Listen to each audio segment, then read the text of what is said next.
والانس الا لیعبدون۔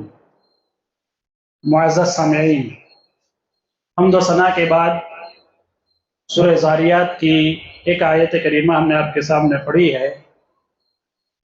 آج کے ہمارے خطبے کا موضوع زندگی میں سنجیدگی کیسے پیدا کریں، چونکہ اکثر مسلمانوں کا یہ حال ہے کہ زندگی میں سنجیدہ نہیں ہے، بے مقصد ہے، ہمارے پاس کوئی مقصد نہیں ہے۔ ایک مومن کی زندگی با مقصد ہوتی ہے، زندگی میں کوئی ہدف ہوتا ہے۔ تو ہماری زندگی میں سنجیدگی کیسے پیدا کریں، وہ آج کے خطبے میں مختصر نکات کی شکل میں ہم ذکر کریں گے۔ دیکھیے، زندگی میں سنجیدگی کے لیے سب سے پہلا مسئلہ یا پہلی بات جو ہمارے لیے ضروری اور واجب ہے وہ ہے کہ ہماری زندگی میں اعتدال ہو اور وسطیت ہو۔ ہماری زندگی میں اعتدال اور وسطیت اور درمیانی راہ یا معتدل راستہ کون سا ہے؟ چونکہ اللہ نے قرآن مجید میں سورہ بقرہ اور سورہ حج میں بیان فرمایا وَكَذَلِكَ أُمَّةً وَكَذَلِكَ جَعَلْنَاكُمْ أُمَّةً وَسَطًا، کہ ہم نے تمہیں ایک درمیانی امت بنائی ہے، اعتدال والی امت بنائی ہے۔ یہ امت کا خاصہ، یہ امت کی خصوصیت یہ ہے کہ یہ درمیان والی امت وسط ہے، اعتدال والی امت ہے۔ اچھا، اعتدال والی امت کا کیا معنی ہے؟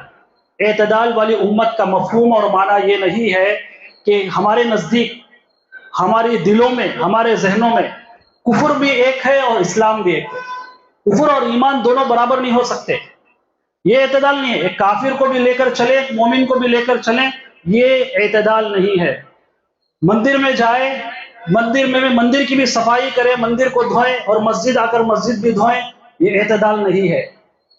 یہ اعتدال کا مطلب حق کہنا، توحید کو پیش کرنا اور بے باک انداز میں پیش کرنا، سب لوگوں کے سامنے توحید کو، اللہ تعالیٰ کی معرفت کو ویسے رکھنا جیسا کہ قرآن میں اللہ نے اپنی توحید کو بیان کیا ہے، جیسا کہ اللہ کے رسول نے حدیثوں میں بیان کیا ہے، جیسا کہ اللہ کے رسول نے قرآن اور حدیث کو صحابہ کو سمجھایا ہے۔ یہ اعتدال ہے، یہ انصاف ہے، یہ اعتدال والی امت ہے۔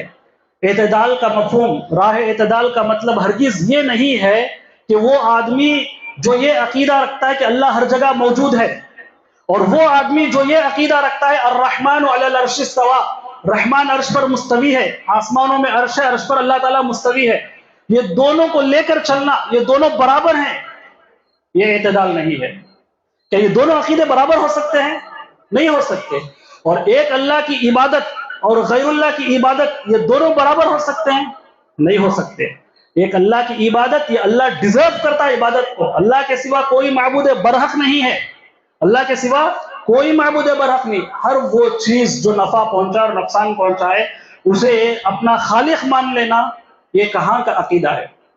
آج اگر تاریخ کے اعتبار سے دیکھیں تو ایک فیسٹیول ہے دھن لکشمی، کیا پراپرٹی کی پوجا کرنا، پیپروں کی پوجا کرنا، نوٹوں کی پوجا کرنا، کیسے ہو سکتا ہے؟ عبادت اللہ کے سوا کسی اور کی جائز نہیں ہے۔ اور زندگی میں سنجیدگی اسی وقت آتی ہے جب ہم اعتدال کا صحیح مفہوم سمجھے، صحیح مفہوم لوگوں کے سامنے پیش کرے کہ تو بھی سچ ہے، یہ بھی اچھا ہے، وہ بھی اچھا ہے۔ نہیں، ایک آدمی اگر حق پر ہے تو دوسرا آدمی باطل پر ہے، دوسرا آدمی باطل پر ہے تو ایک پہلا آدمی حق پر ہے۔ یہ والا مفہوم اور واضح شریعت کا اسٹریٹ فارورڈ بیان ہے یہ۔ اور اللہ تعالیٰ نے قرآن مجید میں جہاں اس امت کے بارے میں کہا کہ یہ امت وسط ہے، اعتدال والی امت ہے، تو وہیں اللہ تعالیٰ نے یہودیوں کی اس روش سے بھی ہمیں بچایا۔ سورہ مائدہ میں اللہ نے کہا یا اہل الکتاب لا تغلوا فی دینکم، اے اہل کتاب تمہارے دین کے معاملے میں غلو مت کرو۔ غلو کیا ہے؟ بڑا چڑھا کر پیش کرنا۔ عیسیٰ علیہ السلام نبی ہیں، انہیں خدا ماننا۔ موسیٰ علیہ السلام نبی ہے، ان کا مقام گھٹانا۔ یہ زیادتی اور کمی سے بچ کر جو درمیانی والا راستہ ہے، جو حق اسلام پیش کرتا ہے، وہ اعتدال والا راستہ ہے۔ اور کہا کہ ایاکم والغلو، غلو سے بچو، فإنما ہلک من کان قبلکم، اس سے پہلے تم سے پہلے جو قومیں ہلاک ہوئی وہ اسی غلو کی وجہ سے، زیادتی اور نقصان، یا تو زیادتی کیا انہوں نے عبادت میں یا تو کمی پیشی کی، اس وجہ سے وہ برباد ہو گئے۔ اور ہمارا صرف عبادت کے معاملے میں اعتدال نہیں ہے، اور اعتدال کا مفہوم آپ کو سمجھ میں آ گیا ہوگا، چند مثالیں ہم نے شروع میں دی.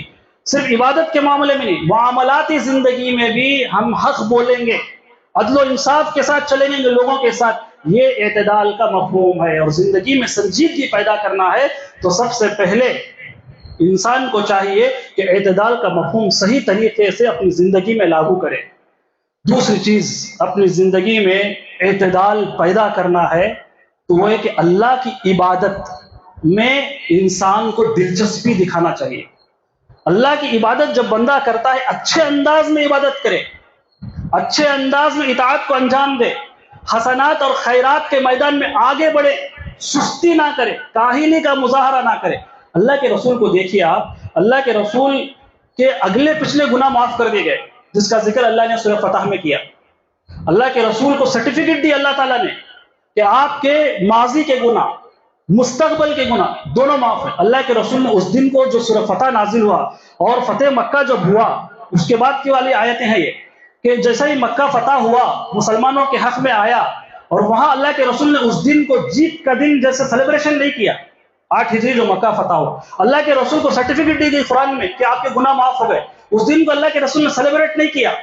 تو اللہ کے رسول دیکھیے اتنا ہونے کے باوجود 5 وقتہ نمازوں کے اہتمام کے ساتھ ساتھ تہجد پڑھ رہے ہیں، اور تہجد بھی ایسی ویسی نہیں پڑھ رہے ہیں، پیروں میں ورم آ رہا ہے. صحابہ پوچھ رہے آپ کے تو اگلے پچھلے دونوں گناہ معاف ہو گئے، پھر آپ اتنی عبادت کیوں کرتے، عبادت میں اتنی دلچسپی کیوں دکھاتے ہیں؟ ہماری زندگی میں سنجیدگی اگر پیدا ہونا ہے تو عبادت میں دلچسپی دکھائے.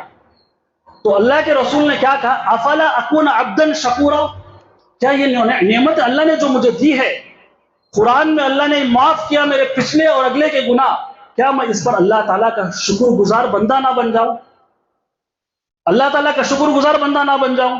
اسی طرح میرے بھائیوں، زندگی میں سنجیدگی پیدا کرنے کے لیے ہماری زندگی میں ایک مقصد ہونا چاہیے. چونکہ بندے مومن جب زندگی گزارتا ہے با مقصد زندگی گزارتا ہے. حمد و ثنا کے بعد ایک آیت کریمہ ہم نے آپ کے سامنے پڑھی سورہ زاریات کی. اس میں اللہ نے کیا بیان فرمایا؟ وَمَا خَلَقْتُ الْجِنَّ وَالْإِنسَ إِلَّا لِيَعْبُدُونَ، ہم نے جنات اور انسانوں کو کیوں پیدا کیا؟ اپنی عبادت کے لیے. اور اللہ کی سب سے بڑی عبادت کیا ہے؟ اللہ کی توحید ہے. اللہ کی توحید سے بڑھ کر کوئی عبادت نہیں. اللہ کی توحید اگر کامل ہے، اس کے بعد جتنی عبادتیں ہم کریں گے وہ توحید کے خانے میں جا کر جمع ہوں گے اور قبولیت کا درجہ پائیں گے. اگر اللہ تعالیٰ کی توحید نہیں، ہزار آپ عبادت کریں، کس کے نہج پر آپ عبادت کر رہے ہیں، کس کے لیے عبادت کر رہے ہیں، آپ کو شعور نہیں ہے، آپ کی عبادتیں آپ کے منہ پہ ماری جائیں گی. لہٰذا زندگی میں سنجیدگی اگر پیدا کرنا ہے تو سب سے پہلے ہدف بنائے. اور اللہ نے قرآن مجید میں ذکر کیا آپ کو دنیا میں بھیجنے کا مقصد یہ کہ اللہ کی عبادت، اللہ کی توحید کو قائم کرنا، اور نیت نیک رکھنا، نیت صاف رکھنا. اور اس مقصد کے تحت جب بندہ دنیا میں عبادت کرتا ہے اس کی آخرت سنور جاتی ہے. اب رہا دنیا میں جو اس کا وقت ضائع ہوتا ہے، وقت ضائع ہونے سے بچانے کے لیے زندگی میں ایک ٹارگٹ، ایک ہدف، ایک مقصد بنائے. اللہ کے رسول صلی اللہ علیہ وسلم سے صحابہ نے پوچھا، مسلم کی روایت ہے، اللہ کے رسول نے بیان فرمایا وہ فی بضع احدکم صدقہ، تمہارے جسم کے ہر جوڑ میں، ہر حصے میں، جسم کے ہر پارٹ میں تمہارے لیے صدقے کا ذریعہ ہے. قالوا یا رسول اللہ، صحابہ نے پوچھا اللہ کے رسول، ایأتی احدنا شہوتہ ویکون له فیہا اجر، اللہ کے رسول ہمیں شہوت آتی ہے، کیا اس پر بھی اللہ تعالیٰ اجر ہمیں دیتا ہے؟ اللہ کے رسول نے بیان فرمایا تمہارا کیا خیال ہے، ارأیتم ان وضعها فی حرام، اگر شہوت بھڑکنے کے بعد تم اس کو غلط کاموں میں استعمال کرو گے تو ایسی صورت میں تم کیا سمجھتے ہو، تمہیں گناہ نہیں ہوگا؟ صحابہ نے پوچھا ہاں اللہ کے رسول ہمیں گناہ ہوگا. صحابہ نے جواب دیا. تو ایسے ہی اللہ کے رسول نے بیان فرمایا شہوت بھڑکنے کے بعد انسان نیک نیت بنا کر اس کو غلط کاموں میں استعمال نہیں کرتا تو اسے ثواب دیا جائے گا، اسے ثواب دیا جائے گا. یہی وجہ ہے کہ بہت سے اوقات ایسا ہوتا ہے کہ ہم نیک کام نہیں کرتے، ہم سے نہیں ہو پاتا، لیکن نیت کی درستگی کی وجہ سے ہمیں، اس نیت کی درستگی کی وجہ سے ہمیں ثواب دیا جاتا ہے. اسی لیے علامہ ابن تیمیہ رحمہ اللہ بیان فرماتے ہیں کہ ایک آدمی جائز کام بھی اچھی نیت سے کرتا ہے تو وہ ثواب کا باعث ہے، اگر ایک جائز کام بھی بری نیت سے کرتا ہے تو اس کے لیے قیامت کے دن اسے گناہ ڈھونا پڑے گا، وہ گناہ اپنے کندھوں پر لادے گا وہ. تو اسی لیے میرے بھائیوں معلوم یہ ہوا کہ ہماری زندگی میں ایک با مقصد زندگی ہونی چاہیے اور نیت اچھی ہونی چاہیے. اس کے ساتھ ساتھ ہماری زندگی میں سنجیدگی پیدا کرنے کے لیے ایک اور اہم چیز بلند ہمتی ہونی چاہیے. پست ہمت، کمزوری کا مظاہرہ عبادت کے معاملے میں ہرگز نہیں دکھانا چاہیے. بلند ہمت ہونا چاہیے. ایک مومن ہمیشہ بلند خیالات کا ہوتا ہے, اس کی ہمت بلند ہوتی ہے.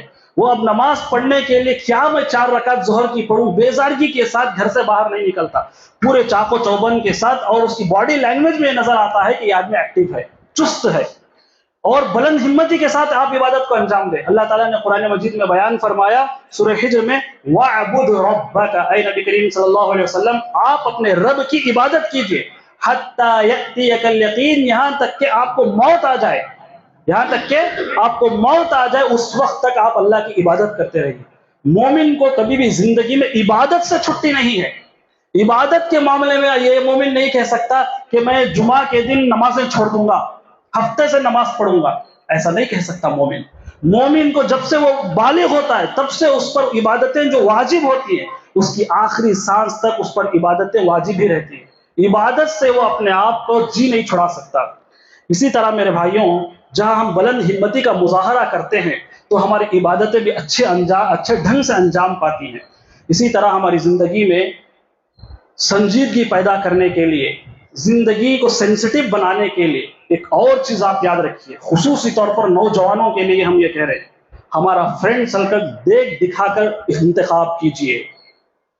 صحبت ایسے لوگوں کی اختیار کیجئے جو زندگی میں سنجیدہ ہو, جن کی خود زندگی میں ایک مقصد ہو جینے کا, اللہ کو راضی کرنا مقصد ہو, والدین کی خدمت ہو, اساتذہ کی اہمیت اس کی نظر میں ہو, مساجد اور مدارس کی اہمیت اس کے نزدیک ہو. بے مقصد آدمی زندگی گزار رہا ہے, ایسے لوگوں کے ساتھ اٹھا بیٹھ رہا ہے جس کی زندگی کا کوئی مقصد نہیں ہے, جس کی زندگی کا مقصد 3 وقت کا کھانا کھانا, سونا, صبح نیوز دیکھنا. ایسی زندگی مت گزاریے. دیکھیے یہ وہ چیزیں ہیں, ہم جو فرینڈ سرکل معمولی مت سمجھیے, یہ فرینڈ سرکل آپ کو جنت میں بھی لے جاتا ہے, جہنم میں بھی لے جاتا ہے. اللہ تعالیٰ نے سورہ مدثر میں ان لوگوں کا قصہ بیان کیا جو جہنم میں داخل ہو جاتے ہیں. کہا کہ جہنم میں داخل ہونے کے بعد جنتی جہنمیوں کو سوال کریں گے, ما سلککم فی سقر, کس چیز نے تمہیں سقر میں داخل کیا. سقر جہنم کا دوسرا نام ہے. جس طرح اللہ تعالیٰ نے جنت کا ذکر کیا ویسے جہنم کا بھی ذکر کیا, اور جہنم کے مختلف نام بھی اللہ نے رکھا کہ ما سلککم فی سقر, جہنم میں تمہیں کس چیز نے داخل کر رکھا ہے. تو جہنمی جواب دیں گے, قالوا لم نکن من المصلین, ہم نماز پڑھنے والوں میں سے نہیں تھے, ہم نماز ادا کرنے والوں میں سے نہیں تھے. وَلَمْ نَكُ نُطْعِمُ الْمِسْكِينَ, اور ہمارا فرینڈ سرکل ایسا تھا یا نماز بھی نہیں پڑھتا تھا اور مسکینوں کو کھانا بھی نہیں کھلاتا تھا, غریب کا درد بھی اس کے دل میں نہیں تھا, غریب کا درد دکھ بھی اس کے دل میں نہیں تھا. وَلَمْ نَكُ نُطْعِمُ الْمِسْكِينَ, اتنا ہی نہیں, آج عام طور پر ہمارے یہاں یہ غلطی ہوتی ہے, وَكُنَّا نَخُوضُ مَعَ الْخَائِضِينَ, بیکار گفتگو کرنے والوں کے ساتھ ہم بھی ٹھٹے اڑاتے تھے. کوئی جا رہا ہے وہاں سے راستے میں, اس کو ہدف بنایا, اس کو ٹارگٹ بنایا, اس کا موضوع اچھالا اور اس کا مذاق اڑانے لگے. یہ ہماری زندگی کا مقصد تھا, یہی وجہ ہے کہ آج ہم جہنم میں. وَكُنَّا نَخُوضُ مَعَ الْخَائِضِينَ وَكُنَّا نُكَذِّبُ بِيَوْمِ الدِّينِ, یاد رکھیے قیامت کے دن کا ہم انکار کیا کرتے تھے, قیامت کے دن کو جھٹلاتے تھے, قیامت کی فکر ہمارے پاس نہیں. ایک تو کافر ہوتا ہے جو واضح طور پر یہ کہتا ہے کہ میں قیامت کو نہیں مانتا, مسلمان مانتے ہوئے بھی زبان حال سے اس کا انکار کیسے کرتا ہے؟ قیامت کی فکر اس کے دل میں نہیں ہے. قیامت کے جس طرح وہ آگے بڑھ رہا ہے, غفلت اس کی قیامت سے متعلق, اللہ سے متعلق ویسے ہی بڑھ رہی ہے. تو یہ بھی آدمی خاموش زبان سے قیامت کا انکار کر رہا ہے, اور اگر اسے اللہ کا ڈر ہے تو قیامت کی, آخرت کی, موت کی, قبر کی وہ تیاری ضرور کرے گا. وَكُنَّا نَخُوضُ مَعَ الْخَائِضِينَ وَكُنَّا نُكَذِّبُ بِيَوْمِ الدِّينِ, ہم قیامت کے دن کو جھٹلاتے تھے, حَتَّى أَتَانَا الْيَقِينَ, یہاں تک کہ ہمیں موت آ گئی. فَمَا تَنْفَعُهُمْ شَفَاعَةُ الشَّافِعِينَ, کوئی سفارش کرنے والا قیامت کے دن ہمیں فائدہ نہیں پہنچایا. کوئی بڑا میکا لال قیامت کے دن انہیں نجات نہیں دلایا, اس لیے کہ ان کی موت کفر پر ہوئی تھی, شرک پر ہوئی تھی, قیامت کے انکار پر ہوئی تھی. فرینڈ سرکل صحیح نہیں تھا, زندگی میں سنجیدگی نہیں تھی, زندگی میں ٹارگٹ نہیں تھا, سینسیٹیوٹی نہیں تھی ان کی زندگی میں. تو بہرحال یہ بھی ایک اہم مقصد ہے کہ زندگی کو اگر سنجیدہ بنانا ہے تو سنجیدہ لوگوں کے ساتھ اٹھیے بیٹھے, ہنسی مذاق ٹھٹھا کرنے والے لوگوں کے ساتھ جو آخرت کا مذاق اڑاتے ہیں, قرآن کی آیت کا مذاق اڑاتے ہیں, اللہ کے رسول کی حدیث کا مذاق اڑاتے ہیں, ایسے لوگوں کے ساتھ ہرگز نہ بیٹھیے. اسی طرح زندگی میں سنجیدگی اگر پیدا کرنا ہے, ایک اور چیز, چونکہ ہم انسان ہیں, ہمارا ایک ماضی ہے, اب حال ہے, ہمارا ایک مستقبل ہوگا. ایک مومن ہمیشہ اپنے رب پر یقین رکھتا ہے اور اسے حسن ظن ہوتا ہے. اب ماضی میں جو ہم نے غلطیاں کی ہے, ان غلطیوں سے سبق سیکھیں, ان غلطیوں کو نہ دہرائے, اور مزید ان غلطیوں پر افسوس کرتے ہوئے اپنے آنے والا مستقبل برباد نہ کرے۔ شریعت میں کہیں بھی افسوس کا تصور نہیں ہے۔ جہاں کہیں غم کے حالات آتے ہیں، پریشانی کے حالات آتے ہیں، مصیبت کے حالات آتے ہیں، شریعت آپ پڑھ کر دیکھیں، قرآن و حدیث، شریعت ہمیں موٹیویٹ کرتی ہے، آگے کی زندگی بتلاتی ہے۔ ہم سے بھی غلطی ہوئی ہوگی، ہم بھی انسان ہیں، آپ سے بھی غلطی ہوئی ہوگی، تو لہٰذا ان غلطیوں پر اگر مگر، جیسا کہ گزشتہ خطبے میں بھی حدیث ہم نے پیش کی، بخاری اور مسلم کی روایت ہے کہ ایک مومن کو اتنا ایکٹیو اور چاق و چوبند ہونا چاہیے کسی کام سے، ولا تعجز کہا اللہ کے، عاجز مت آئیے، احرص علی ما ينفعك، جو کام مومن کو دنیا میں یا آخرت میں فائدہ دیتا ہے اس کام کی طرف آگے بڑھ جانا چاہیے۔ اگر کوئی چیز اسے چھوٹ گئی، وہ یہ نہ کہے لو انی فعلت کذا وکذا، کاش میں ایسا ایسا کیا ہوتا تو ایسا ہوتا۔ اس لیے کہ اللہ کے رسول نے کیا بیان فرمایا، فإن لو تفتح عمل الشیطان، یہ لو کا دروازہ، اگر مگر کا دروازہ شیطان کا دروازہ ہے، شیطانی دروازے کے، شیطانی وسوسے کو کھولنے والا ہے، شیطانی عمل کو کھولنے والا ہے۔ اسی لیے ہمیشہ زندگی میں کبھی بھی افسوس نہیں کرنا چاہیے، جو ماضی میں ہم نے غلطیاں کی اسے سیکھ کر آگے بڑھنا چاہیے، اسے سبق لینا چاہیے۔ اسی طرح اللہ تعالیٰ نے سورہ حدید میں بیان فرمایا لِكَيْ لَا تَأْسَوْا عَلَى مَا فَاتَكُمْ وَلَا تَفْرَحُوا بِمَا آتَاكُمْ، کہ جو تمہارے ہاتھ سے چھوٹ گیا ہے اس پر افسوس مت کرو۔ اور دیکھیں ہم نے بتلایا شروع میں اعتدال، اس آیت کے اندر بھی اللہ تعالیٰ وہ اعتدال، وہ درمیانی راہ، وہ زندگی میں بیلنس یہاں بھی سکھاتا ہے۔ ایک تو اللہ تعالیٰ یہ کہہ رہے ہیں کہ جو ماضی کی زندگی میں آپ سے کوئی چیز چھوٹ گئی ہے، آپ کا سرمایہ، آپ کی دولت چھوٹ گئی، اس پر افسوس نہ کرو۔ اور یہ بھی کہا لِكَيْ لَا تَأْسَوْا عَلَى مَا فَاتَكُمْ وَلَا تَفْرَحُوا بِمَا آتَاكُمْ، آگے مستقبل میں اللہ دولت دینے والا ہے، اس پر اتراؤ بھی مت۔ ایسا بیلنس بنایا شریعت نے ہمارے مزاج، ہمارے نیچر کے اندر، کہ دولت اگر نہیں ہے افسوس نہیں کرنا ہے، دولت آ گئی اترانا نہیں ہے۔ اسی کو اعتدال کی زندگی کہا جاتا ہے۔ منہج سلف معتدل، اعتدال والی راستہ یہی ہے۔ شریعت میں اگر ہمارے پاس بہت زیادہ خوشیاں ہیں، ان خوشیوں کو منانا نہیں ہے، خوشیوں کو مناتے ہوئے اللہ کو بھولنا نہیں ہے، یا بہت زیادہ غم ہے، ڈپریشن میں جا کر اپنی آخرت برباد نہیں کرنا، سوسائڈ نہیں کرنا ہے، یہ شریعت ہمیں دعوت دیتی ہے۔ اسی طرح افسوس کو چھوڑ دے، زندگی میں سنجیدگی پیدا ہو جائے گی۔ اسی طرح جیسا کہ ہم نے بتلایا، ہماری زندگی میں ماضی کی کچھ غلطیاں ہوتی ہیں، یا زندگی میں کچھ ایسے مسائل انسان کو پیش آتے ہیں جہاں وہ مسائل کا سامنا کرنا اسے نہیں آتا، یا تک تجربے کی کمی، یا قرآن و حدیث کا مطالعہ اس کے پاس نہیں ہے، یا تو ماں باپ کی تربیت ڈھنگ کی نہیں ہے، جس کی وجہ سے وہ آنے والے مصائب کا سامنا نہیں کر سکتا، پریشان ہو جاتا ہے۔ دیکھیے، ہمیں شریعت اسلامیہ باہمت بننا سکھاتی ہے، اور مسائل کو فیس کرنا، مسائل کو، پرابلم کو سالو کرنا، یہ شریعت ہمیں سکھاتی ہے۔ ہر طرح کے مسائل کا حل شریعت میں موجود ہے، وہ زندگی میں کیسے بھی حالات کیوں نہ ہو، اور زمانہ چاہے پرانا زمانہ ہو یا ماڈرن زمانہ ہو، ہر زمانے میں ہماری شریعت فٹ بیٹھتی ہے۔ اگر ہم کسی بھی مصیبت میں پھنستے ہیں، ہمیں کوئی حل، کوئی سلوشن نظر نہیں آ رہا ہے، تو قرآن و حدیث کی طرف رجوع کریں، قرآن و حدیث کی طرف رجوع کریں۔ آپ کے مسائل کا ضرور حل قرآن و حدیث میں، اور ایسا نہیں کہ صرف آج کے لیے ہے، قیامت جب تک قائم ہے، ہمارا دین اتنا مکمل ہے، قیامت تک کے تمام مسائل کا ذکر اللہ کے رسول نے حدیثوں میں ذکر کیا، اللہ تعالیٰ نے قرآن مجید میں ذکر کیا۔ تو زندگی میں مسائل جب آتے ہیں، پرابلم جب آتے ہیں، اسے فیس کیسے کرنا چاہیے، مسائل جب آتے ہیں، مصیبتیں جب آتے ہیں، قرآن و حدیث کا سہارا لیتے ہوئے ہمیں سامنا کرنا چاہیے، فیس کرنا چاہیے۔ اسی طرح زندگی میں سنجیدگی پیدا کرنے کے لیے ایک اور چیز جو ہمارے لیے ضروری ہے، وہ ہے اسلام میں مکمل داخل ہو جائے۔ اسلام میں مکمل داخل ہونے کا کیا مطلب ہے؟ اللہ تعالیٰ نے قرآن مجید میں بیان فرمایا سورہ بقرہ میں، یا ایھا الناس ادخلوا فی السلم کافہ، اے لوگو اسلام میں مکمل داخل ہو جاؤ، ایک پیر باہر ایک پیر اندر نہیں۔ اسلام، یا تو اسلام کی جتنی معلومات آپ کو ہیں تمام پر آپ پر واجب ہے کہ آپ عمل کریں۔ ایک بات جو مجھے پسند آتی ہے وہ میں نے عمل کیا، جو مجھے پسند نہیں آتی میں نے عمل نہیں کیا، ایسا نہیں ہونا چاہیے۔ یہ یہودیوں کی روش ہے۔ اللہ تعالیٰ نے قرآن مجید میں 12 روکا، اور اس آیت کی روشنی میں عبداللہ بن عباس رضی اللہ تعالی عنہما، ترجمان القرآن، مفسر قرآن، جس کے بارے میں اللہ کے رسول نے یہ دعا دی، اللہم علم التاویل، اے اللہ اس بچے کو قرآن مجید کی تفسیر کا علم سکھا۔ زبردست قرآن کے تفسیر کرنے والے صحابی عبداللہ بن عباس، وہ کہتے ہیں اس آیت کی روشنی میں کہ اس آیت کا مفہوم یہ ہے کہ اسلام میں مکمل داخل ہونے کا مطلب یہ ہے، اعملوا بجمیع اعمال الخیر، خیر کے جتنے کام ہوتے ہیں وہ تمام کرنا چاہیے مومن کو۔ وہ وجوہ البر، بر نیکی کے جتنے راستے اور طریقے ہوتے ہیں ان تمام پر ایک مومن کو عمل کرنا چاہیے۔ ایسا نہیں کہ کچھ کیا اور کچھ چھوڑ دیا۔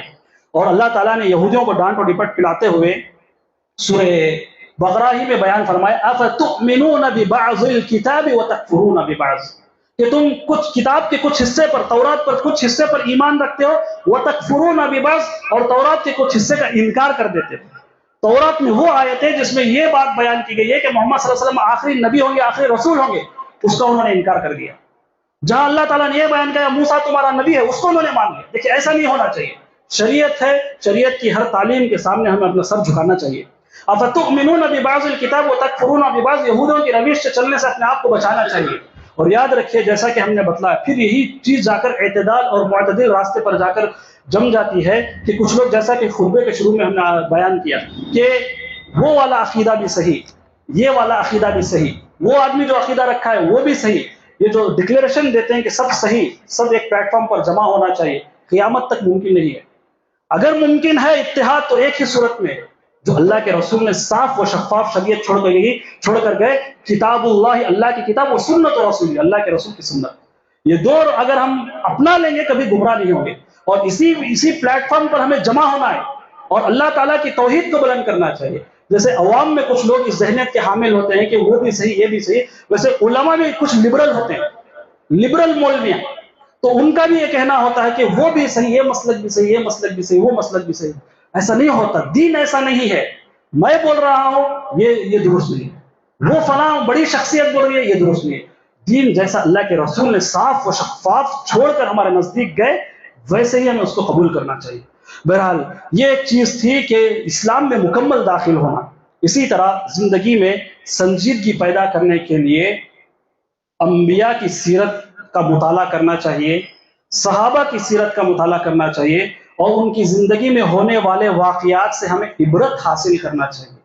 اللہ تعالیٰ نے سورہ یوسف کے آخری میں بیان فرمایا، سورہ یوسف مکمل قصہ اللہ نے حضرت یوسف علیہ السلام کا ذکر کیا کہ ان کی زندگی میں کیا اتار چڑھاؤ تھا، کیا اپ اینڈ ڈاؤنس تھے، ان کے مسائل کیسے تھے، پھر انہوں نے توحید کیسے لوگوں کو جیل کے اندر پیش کیا، یہ تمام مسائل، پھر ان کے بھائی کیسے حسد کیا کرتے تھے اور اللہ نے ان کو نبی کیسے بنایا، پھر مصر میں فائنینشل منسٹر کیسے اللہ نے انہیں بنایا جبکہ زنا کا الزام ان پر لگا ہوا تھا۔ یہ تمام قصے بیان کرنے کے بعد اللہ تعالیٰ بیان کر رہے ہیں لَقَدْ كَانَ فِي قَصَصِهِمْ عِبْرَةٌ لِأُولِي الْأَلْبَابِ، ان کے قصے میں، حضرت یوسف علیہ السلام کے قصے میں عبرت بہت زیادہ ہے، نصیحت ہے ان لوگوں کے لیے جو اولو الالباب عقل مند لوگ ہوتے ہیں۔ تو معلوم یہ ہوا کہ انبیاء کی سیرت پڑھنے سے ہمیں سبق ملتا ہے۔ انبیاء کی سیرت اور تاریخ سیرت پڑھنے سے ہمیں کیا فائدہ ہوتا ہے کہ انہوں نے جو غلطی کی ہے یا ان کے زندگی میں کوئی ایسا مسئلہ پیش آیا کہ انہوں نے اس مسئلے کو کیسے سلجھایا، اگر ہم وہ پڑھ لیتے ہیں ہم بھی اس غلطی سے مستقبل میں بچ جائیں گے اور اسی نہج پر، نبی کے محض نہج پر رہ کر ہم ایک مصیبت کا سامنا کریں گے، اس مصیبت کا حل ہم ڈھونڈیں گے۔ اور اسی طرح میرے بھائیوں، اللہ تعالیٰ نے سورہ مائدہ میں اور سورہ مومن میں دو جگہ اس آیت کو ذکر کیا۔ اس آیت میں آپ غور کیجئے، اللہ تعالیٰ نے بیان فرمایا وَرُسُلًا قَدْ قَصَصْنَاهُمْ عَلَيْكَ مِنْ قَبْلُ وَرُسُلًا لَمْ نَقْصُصْهُمْ عَلَيْكَ، اے نبی ہم جو یہ قصے آپ کے سامنے بارہا دہراتے ہیں، نوح علیہ السلام کا، موسیٰ علیہ السلام کا، عیسیٰ علیہ السلام کا، جتنے بھی اللہ نے 25 انبیاء کا ذکر قرآن میں کیا ہے، یہ بارہا ہم ذکر کرتے ہیں وَرُسُلًا قَدْ قَصَصْنَاهُمْ عَلَيْكَ، کچھ قصے ہم آپ کو بیان کرتے ہیں، وَرُسُلًا لَمْ نَقْصُصْهُمْ عَلَيْكَ، کچھ ایسے بھی انبیاء ہیں جن کا قصہ ہم نے آپ کو بیان ہی نہیں کیا۔ اس سے معلوم اس آیت سے ہوا کچھ ایسے انبیاء کا نام ہے جن کو ہم نہیں جانتے، قرآن میں نہیں ذکر کیا، حدیث میں نہیں ذکر کیا، لیکن اللہ تعالیٰ نے اس کو ضروری نہیں سمجھا کہ قرآن میں اس کا ذکر کرے، لیکن جن کو ضروری سمجھا اللہ تعالیٰ نے ان کے ذکر قرآن مجید میں کیا۔ معلوم یہ ہوا کہ لوگ جو یہ فیم کے پیچھے بھاگتے ہیں، جو شہرت کے پیچھے بھاگتے ہیں، دیکھیں ایک نبی ہے جس کا ذکر اللہ نے قرآن میں نہیں کیا، کیا وہ نبی ناکام ہے؟ ایک روایت ہے بخاری اور مسلم کی جس میں اللہ کے رسول صلی اللہ علیہ وسلم قیامت کے دن دیکھیں گے ایک امت بڑی تعداد میں ہوگی، اللہ کے رسول پریشان ہوں گے یہ کس کی امت ہے جو اتنی کثیر تعداد میں ہے؟ جبرائیل بتائیں گے یہ موسیٰ علیہ السلام اور ان کی قوم ہے۔ پھر اپنی امت ہماری طرف دیکھیں گے، موسیٰ علیہ السلام کی تعداد سے زیادہ اللہ کے رسول کی تعداد ہوگی، اللہ کے رسول کی امت ہوگی، اللہ کے رسول خوش ہو جائے گے۔ پھر انہی روایت میں اللہ کے رسول بیان فرماتے ہیں کچھ ایسے انبیاء بھی ہوں گے جو آئیں گے، ان کے ساتھ ان کے ماننے والے، وَالنَّبِيُّ مَعَهُ رَجُلَانِ، کچھ انبیاء ایسے بھی جن کے فالوور صرف دو ہوں گے۔ کتنے ہوں گے؟ صرف دو۔ اور اسی کے بعد کا ایک ٹکڑا ہے والنبی لیس معہ احد، ایک نبی کا چاہنے والا ایسا ہوگا ایک بھی نہیں ہوگا۔ آپ سوچیں کبھی بھی شریعت اسلامیہ کا نزدیک جو معیار ہے وہ تعداد نہیں ہے، وہ فالوورز جمع کرنا نہیں ہے۔ یوٹیوب میں میرے اتنے فالوورز ہیں، یوٹیوب میں میرے اتنے سبسکرائبرز ہیں، یہ شریعت کے نزدیک کوئی اہمیت ہی نہیں رکھتا۔ یاد رکھیں، کیا اس نبی کے بارے میں آپ سوچیں، اللہ تعالیٰ اس نبی کے بارے میں کہہ رہا ہے کہ قیامت کے دن ایک نبی میرے سامنے کھڑا ہوگا جس کا ایک بھی فالوور نہیں ہوگا، کیا وہ جو دعوت توحید کی لے کر گیا اس دعوت میں اس کے مشن میں وہ ناکام ہے؟ ناکام نہیں ہے، وہ اپنی مشن میں کامیاب ہے، لوگ اس پر ایمان نہیں لائیں گے تو اللہ لوگوں کا مواخذہ کرے گا، نبی کو جہنم میں نہیں داخل کرے گا۔ تو اسی لیے ہمیشہ ہمارے نزدیک جو معیار ہے وہ ہے کوالٹی، کوانٹٹی نہیں ہے۔ بہرحال انہی چند باتوں پر ہم اپنی بات کو ختم کرنے کی کوشش کریں گے۔ اللہ تعالیٰ سے دعا ہے کہ اللہ تعالیٰ ہمیں صحیح شریعت کو سمجھنے کی توفیق عطا فرمائے۔ آمین۔ وآخر دعوانا ان الحمد للہ رب العالمین۔